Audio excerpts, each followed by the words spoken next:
Warning, this content is for entertainment and educational purposes only. This video is brought to you by First Detachment Nutrition.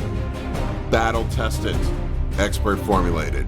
Use discount code AB10 at checkout for 10% off. All right, folks, we are back with part 2 of Guy Cisternino and Nick Walker's talk on steroid cycles. I had a lot of people in the comment section ask me about their doses. They didn't mention it in their podcast. So we are going to play a hypothetical game and try to infer what we can and speculate on what they are taking. This will be a fun little exercise. I'm not saying this is what they do. This is what I'm guessing they do. So we'll have fun with this one, and we'll dig into it all in just 1 second.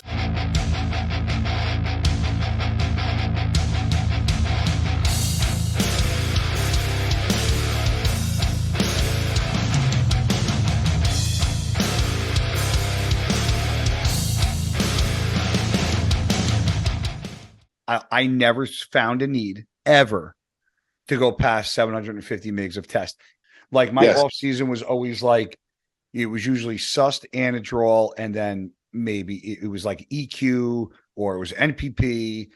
So for me, I think, I think my favorite is for the off season. I don't do orals in the off season. I don't like orals in the off. My version of an off season, obviously we're going to touch shit, but it's as much, it's almost to stay healthy in a healthy range. Because we all know when you get in a prep, shit goes hard a little bit. Yeah, it is. So for me, I like to do test EQ with a little MPP, but the dosages always stay very moderate. I don't like to push too high, and then depending on the time frame, it might just go right into the prep. Yeah, or we'll take a good little break in between, and then start prep. Even the older you get, you find yourself being able to get away with doing less. 100%. Still get in the shape as if you were doing double when you were younger. But if you're not eating enough, you're fucking. I know. All right, so I played around with some ideas on what I thought they were doing from what I've seen other people do and what I've heard other people do, and from working with people. And in their talk, they mentioned what they take. They both seem to like the test, EQ, nandrolone, NPP more specifically, combo in the off season. That is what I've seen a lot of pros do. It's either test, EQ, and nandrolone, or test, primo, and nandrolone. The EQ and primo are sort of interchangeable. I've seen guys use primo. I've seen guys use EQ. The problem with primo is finding real primo. But I've heard a lot of guys run that test, EQ, nandrolone combo in the offseason. The more old school dudes run anadrol with that. The newer guys don't run orals in the offseason. It seems like people now are staying away from tren in the offseason. So when you hear him talk about moderate, safe, or whatever moderate, I don't think he means doses. I think he's probably talking about being moderate as in staying away from toxic compounds like orals and staying away from crap like tren in the off season, and maybe keeping the load a little bit lighter. And what's moderate to a pro is not moderate to the average gym bro. So moderate to a pro might be 2 to 3 grams. Who knows? I'm just saying. I've seen some pro contest cycles that are upwards of 5 grams. You can take a look at the pro contest cycle that I had up that came from a pro coach. I have a video up about that. You can take a look at that. And it was a real cycle, and it peaked out at 5 grams at the end. It wasn't 5 grams through the whole thing, but that's where it maxed out. And Nick even acknowledged during the podcast that things get wacky on contest prep. So Guy said he likes to run 750 test in the off season, and he's pushed up higher before, but he didn't like it. He didn't feel good from it. That's been my experience too. And I get a lot of people tell me, he's full of crap, that he's not running 750 tests in the off season. You got to remember, it's not just tests that he's running. I found that the pro doses that I've seen, and I said in my other video, about what pro off-season cycles look like are somewhere between 750 and 1.5 grams on the test. I've seen guys run up to as high as 1.5, not that many, but somewhere in the 750 to a gram range seems to be sort of the normal operating range. I've heard Milo Sarchev talk about 750 is where he likes to run guys. It's been my experience when you run much higher than that, you get a ton of DHT and estrogen conversion and you just feel like crap.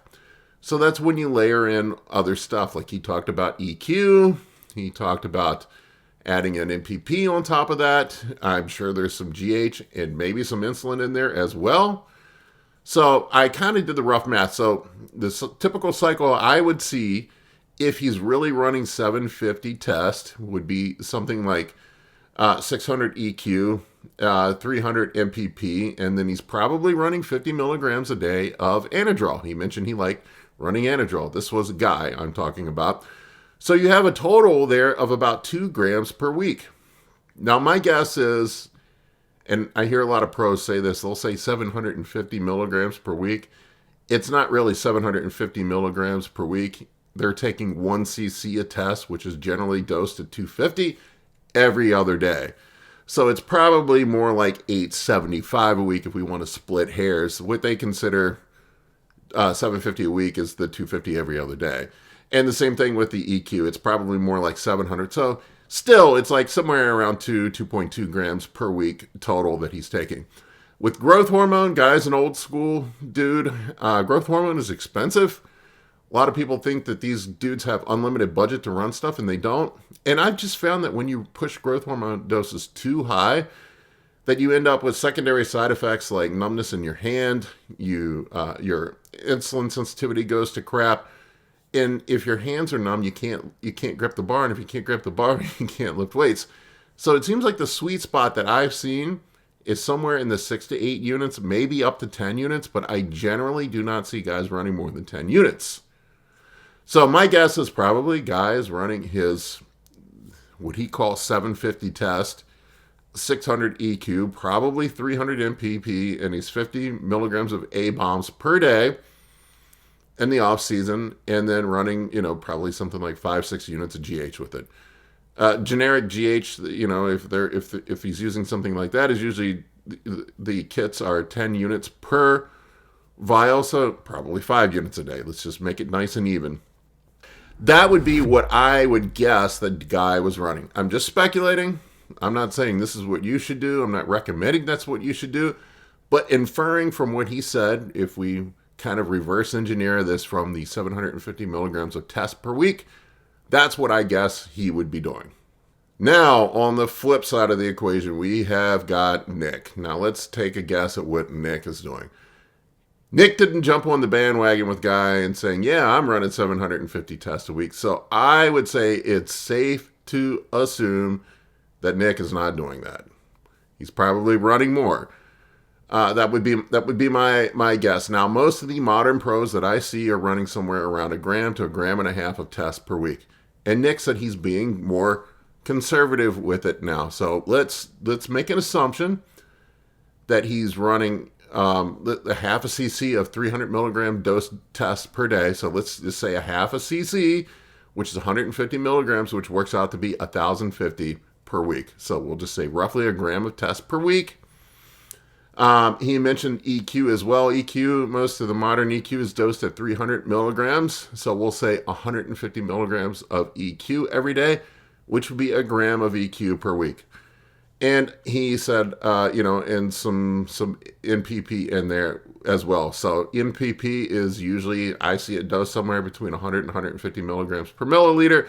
But let's just go with 100 and say that he's taking 1 cc of that per day. So we're talking about 100 milligrams per day, which would be 700 milligrams per week. All right, this is just me speculating. So we're talking about 2.8 grams of anabolics, AASs per week for Nick in the off season. That's just my guess. I've heard that the guys that Matt Jansen works with run higher HGH. So I don't know if that's true or not, but that's just what I've heard people say. So let's just say that Nick is on the higher end of the spectrum and running somewhere around 8 to 10 units of HGH per day. And I can almost 100% guarantee that there's been some insulin in there at some point too, as well with the way his physique looks. Guy might not be running insulin. He's not as big as Nick is. And it's almost always a guarantee when you see guys eating shit tons of carbs, when they're pounding large amounts of carbs, like 1,000 grams per day, there has to be insulin in there to be able to deal with all those carbs. It's just the way it is. You're not going to be eating that kind of carbohydrate intake and not have insulin in the mix. So I'm not even going to speculate about insulin doses. Insulin doses really are whatever's appropriate to deal with the amount of carbs that you're eating. So my guess would be is that Nick is running insulin. Nick is running HGH. He said he likes to keep things safe in the off season. He said he stays away from orals, which is what I see with a lot of modern pros. They don't run orals. So somewhere around 2.8 grams, that 1,000 milligrams of test, 1,000 milligrams of EQ, 700 milligrams of NPP per week. That would be my guess at what he's running in the off season. That is what is considered a safer cycle in the pro ranks. I'm not saying that you should do that. I see skinny dudes all the time that take lots of gear and don't get big. So, and Nick even mentioned this. He talked about without the food, you're f***ed. That's exactly what he said. Those are exactly his words. Without the food, you are screwed. So, if you're not eating, it doesn't matter what you take. And, keep in mind, this is something that they have progressed to over a long period of time. If you take that much out of the gate, it's not going to do anything for you. But guys, this is just my guess. These are just my thoughts. Let me know what you think in the comment section below about my guess on what these guys are taking. This is purely hypothetical. I apologize to them if I'm way off on this, but I bet you I'm pretty close. Let me know what you guys think, and thank you for your support. For coaching or consultations, head over to www.anabolicbodybuilding.com to book your spot today. I can help you with optimizing hormones, fat loss, muscle gain, physique, athletic performance, nutrition, and health. For more information, shoot me an email at bigp3rd@gmail.com.